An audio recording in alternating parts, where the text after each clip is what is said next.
किसान साथियों, आज की वीडियो में हम जानने वाले हैं धान की फसल में हमें जिंक खाद का इस्तेमाल कब करना चाहिए, कौन से जिंक हमें डालने चाहिए, हमें मिट्टी में कितना जिंक डालना है, अगर हम जिंक का स्प्रे यानी छिड़काव करते हैं तो हमें क्या करना चाहिए। ये तमाम जानकारी के लिए पूरा वीडियो ज़रूर देखिएगा। और चैनल पर अगर नए हैं, अभी तक आपने फार्मिंग विद SRJ चैनल को सब्सक्राइब नहीं किया है और अगर आप खेती बाड़ी करते हैं तो चैनल को सब्सक्राइब कर लें। इस चैनल पर आपको खेती बाड़ी से जुड़ी तमाम जानकारी समय समय पर मिलती रहेगी। तो प्लीज़ आप सभी से रिक्वेस्ट से ज़्यादा किसान साथी चैनल को सब्सक्राइब करें। अभी हमारा न्यू चैनल है, आप सबके सपोर्ट की बहुत आवश्यकता है। तो चलिए वीडियो स्टार्ट करते हैं, जानते हैं धान में जिंक हमें कब डालना चाहिए। सबसे पहले मैं यहाँ पे आपको बताते चलूँ, जिंक डालने का जो सबसे अच्छा समय होता है वो होता है किसान साथियों रोपाई के कुछ दिन के बाद, क्योंकि हम रोपाई के समय बहुत सारी खादों का इस्तेमाल करते हैं। बहुत सारे किसान साथी जानते होंगे कि हमें रोपाई के समय जिंक का इस्तेमाल क्यों नहीं करना चाहिए। कुछ ऐसी खादें होती है जिसके साथ में आपको जिंक को मिला के बिल्कुल भी नहीं देना होता है, नहीं तो आपकी खादें बर्बाद हो जाती हैं, ख़राब हो जाती हैं, आपकी लागत चली जाती है, आपका पैसा बर्बाद हो जाता है। तो यहाँ पे सबसे पहले हम जानते हैं आखिर हमें रोपाई के समय जिंक खाद का इस्तेमाल क्यों नहीं करना चाहिए। किसान साथियों, ये बहुत अच्छा सवाल है। हमारे बहुत सारे किसान साथी समय समय पे हमसे सवाल पूछते रहते हैं। तो अगर आपके मन में भी कोई सवाल हो तो नीचे कमेंट जरूर करिएगा।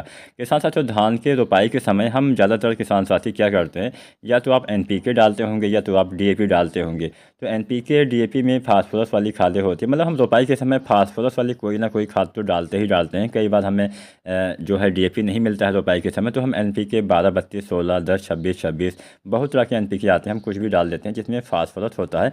और यहाँ पे फास्फोरस वाली खाद के साथ में आपको कभी भी जिंक वाली खाद का इस्तेमाल नहीं करना चाहिए। क्यों नहीं करना चाहिए? क्योंकि जब आप फास्फोरस के साथ में जिंक खाद को मिला देंगे तो होता ये है कि एक नया तत्व बन जाता है जिसको हम जिंक फास्फेट नाम से जानते हैं। अब जो ये नया तत्व बना है जिंक फास्फेट, ये अघुलनशील रूप में चला जाता है, मतलब ये घुलने वाला नहीं है, आपकी जड़ें इसको अवशोषित नहीं कर पाती हैं। एक मैं आम भाषा में अगर आपको समझाऊँ तो वो पत्थर के समान हो जाता है, ना उसमें कुछ घुलने वाला है ना कुछ मिलने वाला है। आपकी फसल को बिल्कुल भी नहीं मिलने वाला है, कभी नहीं मिलने वाला है, क्योंकि वो तत्व खराब हो जाता है एक तरह से।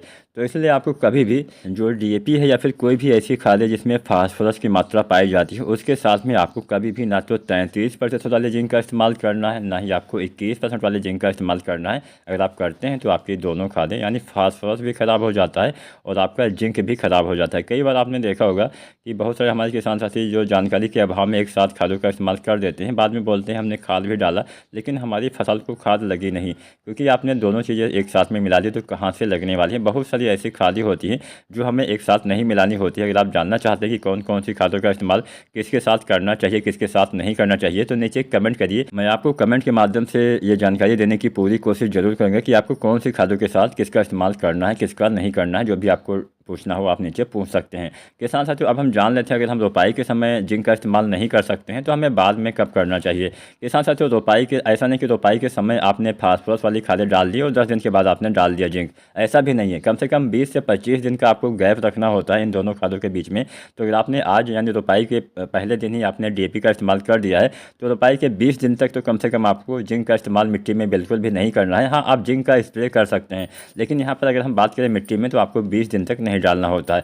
तो जो सबसे अच्छा समय मेरे हिसाब से है वो है किसान साथियों, जब आप धान की रोपाई कर देते हैं उसके 25 दिन पे जब आप यूरिया डालते हैं तो 25 से 30 दिन पे आमतौर पे हम यूरिया का इस्तेमाल करते हैं, जो कि इसमें जल्दी तैयार हो जाती है, उसमें 25 दिन पे यूरिया आपको डाल देनी चाहिए।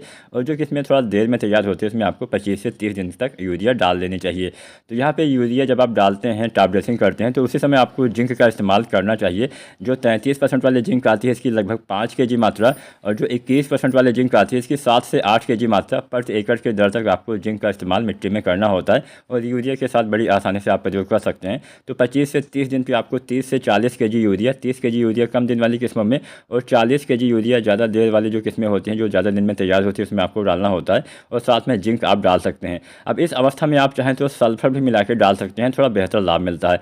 सल्फर डालने से बहुत ज़्यादा फायदा मिलता है, एक टॉनिक की तरह काम करता है, आपकी फसल में हरियाली लाने में मदद करता है, पौधे में नाइट्रोजन की उपलब्धता को बढ़ा देता है, नाइट्रोजन आपके पौधे काफ़ी अच्छी मात्रा में ले पाते चाहते हैं। तो यहाँ पे जो सल्फर आता है 90% वाला 3 kg मात्रा इसका आपको डालना है, साथ में जिंक, साथ में यूरिया, ये 3 चीज़ें एक साथ आसानी से किसान साथी प्रयोग कर सकते हैं। हमारे बहुत सारे किसान साथी जिंक का छिड़काव करते हैं, स्प्रे करते हैं। तो ऐसे किसान साथी को क्या करना है, जिंक का स्प्रे आपको 2 बार करना पड़ेगा। अब पहली बार आपको इसका जो छिड़काव है लगभग 25 या 30 दिन पे या 35 दिन तक कर देना है। उसके बाद में फिर से 20 दिन के बाद दोबारा से आपको छिड़काव करना है। अगर आप 33% वाला जिंक छिड़काव करना चाहते हैं तो इसकी आपको लगभग 750 ग्राम मात्रा लेनी है। साथ में 2 से 3 kg आपको यूरिया मिला के स्प्रे करना होता है, छिड़काव करना होता है। और अगर आप 21% वाला जिंक डालते हैं तो इसकी आपको 1 kg मात्रा डालनी होती है, साथ में 2 से 3 kg यूरिया मिला के आप छिड़काव करिए। या फिर अगर आप 12% वाला जिंक डालते हैं तो उसकी आपको लगभग 120 से 150 ml मात्रा डालनी होती है पर एकड़ की दर तक। साथ में 2-3 kg आपको यूरिया खाद मिला के आपको अवश्य डालना है, सिंगल जिंक नहीं डालना है। और अगर आप यूरिया नहीं डालना चाहते तो आप बुझे हुए चूने का पानी यूज कर सकते हैं या फिर आप यूरिया डालें, दोनों में से किसी एक का इस्तेमाल आपको अवश्य करना है। तो यहाँ पे हमने आपको बता दिया जिंक आपको मिट्टी में कैसे डालना है, आपको स्प्रे कैसे करना है। उम्मीद करते हैं अच्छी जानकारी पसंद आई होगी। धन्यवाद।